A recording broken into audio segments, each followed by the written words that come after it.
వీరనారి చాకలి Ailamma university విద్యార్థినులందరికీ మనస్ఫూర్తిగా అంతర్జాతీయ మహిళా దినోత్సవ సందర్భంగా శుభాకాంక్షలు తెలియజేస్తున్నా. ఈ యూనివర్సిటీ కళాశాలగా 1924 7 మంది విద్యార్థులతో మొదలై ఈరోజు దాదాపుగా 100 సంవత్సరాలు పూర్తి చేసుకొని 7,000 మంది దాదాపుగా విద్యార్థినులతో ఈరోజు యూనివర్సిటీ అభివృద్ధి పదం వైపు నడవడం, మీరందరూ కూడా రాణించడం, అలాంటి 100 సంవత్సరాల చరిత్ర కలిగిన ఈ కోటి ఉమెన్స్ కాలేజీని యూనివర్సిటీగా ప్రకటించడమే కాదు, పోరాటానికి పౌరుషానికి గడీలకు వ్యతిరేకంగా పెత్తందారి పోకడల మీద వీరోచితంగా పోరాడిన తెలంగాణ పౌరుషాన్ని ప్రదర్శించిన వీరనారి చాకలి ఐలమ్మ పేరు పెట్టుకోవడం ఇది తెలంగాణ ప్రతిష్టకే ఒక గొప్ప కీర్తి. ఆనాడు ఘడీలకు దొరలకు నిజాంలకు వ్యతిరేకంగా పోరాట స్ఫూర్తిని ప్రదర్శించిన ఒక వీర మహిళ పేరు మీద ఈరోజు యూనివర్సిటీని ప్రారంభించుకోవడం, ఆ యూనివర్సిటీకి చాకలి ఐలమ్మ గారి పేరు పెట్టడమే కాదు, ఈ 100 సంవత్సరాల చరిత్ర కలిగిన యూనివర్సిటీకి 500 కోట్ల రూపాయలు ఈరోజు అభివృద్ధి పనుల కోసం నిధులను మంజూరు చేయడం నాకు చాలా సంతోషాన్ని, చాలా ఆనందాన్ని ఇచ్చిన ఈరోజు మీ అందరికీ నాది ఒకటే విజ్ఞప్తి, అంతర్జాతీయ స్థాయి యూనివర్సిటీలతో మీరు పోటీ పడాలి. ఈరోజు ఆక్స్ఫర్డ్ కావచ్చు, స్టాన్ఫర్డ్ కావచ్చు, ఇట్లాంటి అంతర్జాతీయ యూనివర్సిటీలతోని మా వీరనారి చాకలి ఐలమ్మ విద్యార్థినులు పోటీ పడి డాక్టర్లుగా, లాయర్లుగా, ఇంజనీర్లుగా, ఐఏఎస్లుగా, ఐపీఎస్లుగా వివిధ హోదాలలో రాణించడమే కాదు, శ్రీ రాజీవ్ గాంధీ గారి కన్న కలలు మహిళలకు రాజకీయాలలో రిజర్వేషన్లు ఉండాలి అని మొట్టమొదట స్థానిక సంస్థలలో మహిళా రిజర్వేషన్లను నాడు తీసుకొచ్చిండు. ఆ మహిళా రిజర్వేషన్లలో భాగంగానే హైదరాబాద్ మేయర్గా గద్వాల విజయలక్ష్మి గారు ఈరోజు మీ ముందు ఉన్నారు. స్థానిక సంస్థల నుంచి చట్టసభలలో మహిళా రిజర్వేషన్లు తీసుకురావాలని రాజ్యసభలో ఆనాడు శ్రీమతి సోనియా గాంధీ గారి నేతృత్వంలో రిజర్వేషన్లను అమలు చేయాలి అని బిల్లు ఆమోదించి ఈ మధ్యకాలంలో లోక్సభలో కూడా మహిళా రిజర్వేషన్ ఆమోదం పొందింది. రాబోయే ఎన్నికల్లో అది శాసనసభ కావచ్చు, పార్లమెంట్ కావచ్చు, 33% మహిళలకు అసెంబ్లీలో, లోక్సభలో సీట్లు ఇచ్చే పరిస్థితి వస్తుంది. ఖచ్చితంగా 33%లో మీరు ఉండాలి. మీలో ఉన్న నాయకత్వ లక్షణాలను పెంపొందించుకోవాలి. ఈ తెలంగాణ రాష్ట్రానికి, దేశానికి ప్రజాప్రతినిధులుగా చట్టసభలలో మీరు అడుగు పెట్టాలి అని నేను బలంగా ఆకాంక్షిస్తున్నా. ఈ దేశం అభివృద్ధి పదం వైపు నడవాలి అంటే మహిళల భాగస్వామ్యం పెంచాలి.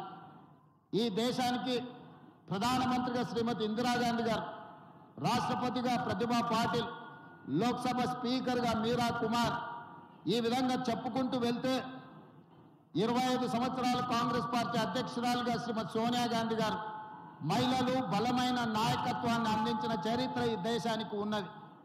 మహిళలకు అవకాశం వస్తే నిరూపించుకోవడం.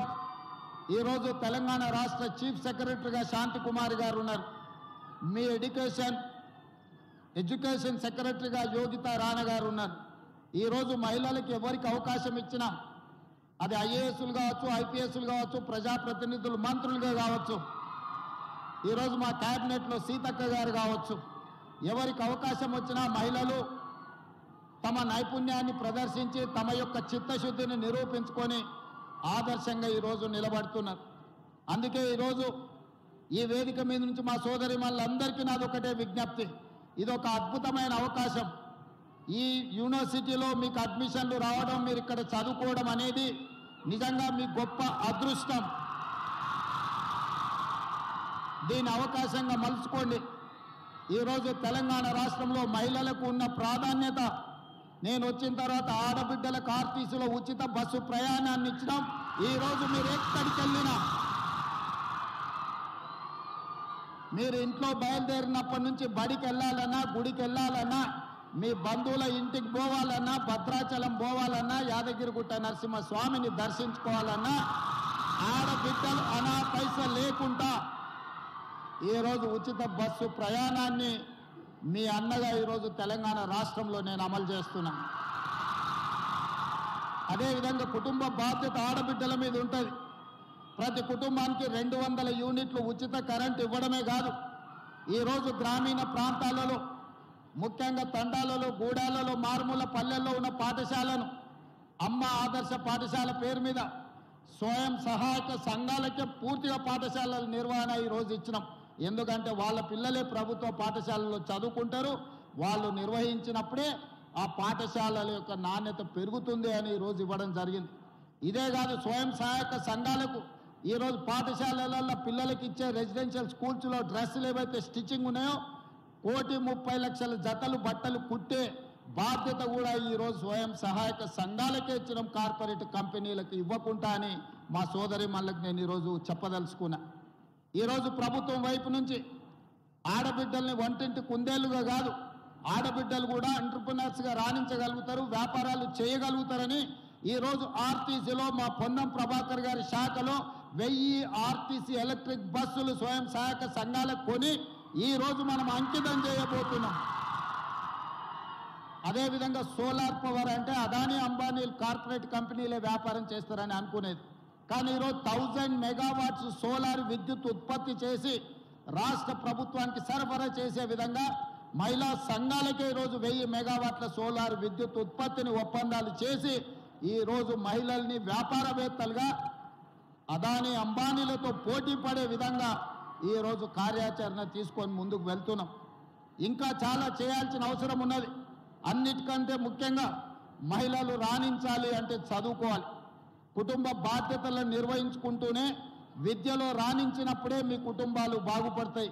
అందుకే విద్యకు అత్యంత ప్రాధాన్యత ఇచ్చి ఈరోజు మీ యూనివర్సిటీ యొక్క మొత్తం ఇన్ఫ్రాస్ట్రక్చర్ని పూర్తి స్థాయిలో అంతర్జాతీయ ప్రమాణాలతో నిర్మించడానికి 500 కాదు, ఇంకా అవసరమైతే 100-200 కోట్లు ఎక్స్ట్రా అయినా రాష్ట్ర ప్రభుత్వం ఇస్తుంది.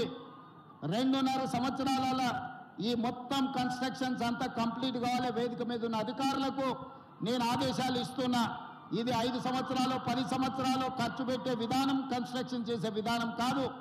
30 నెలల్లో 100% ఈ యూనివర్సిటీ అంతర్జాతీయ స్థాయిలో నిర్మాణాలు పూర్తి కావాలి.